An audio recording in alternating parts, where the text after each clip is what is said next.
Nangabli og dugang vaccination sites ang Davao City LGU, ilabi na karong duna kini target nga mabakunahan nga senior citizens karong semanaha.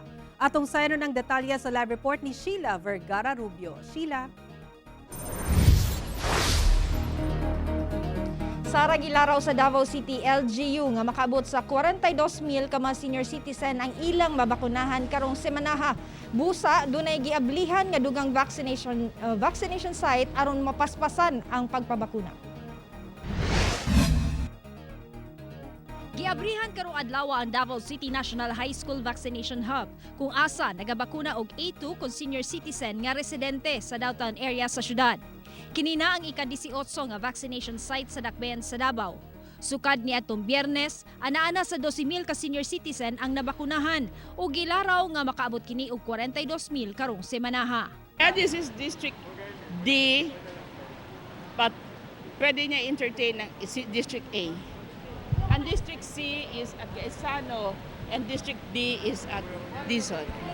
Sa ceremonial inoculation, mga personahe sa DepEd ang gibakunahan. Ang tanang gibakunahan gipahibalo sa kung unsa nga bakuna ang iturok kanila. Okay man. Pag sa BP po, Ay, kuan pa, gipausab ko.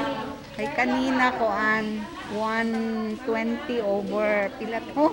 Asa medyo taas-taas siya. So far, wala man.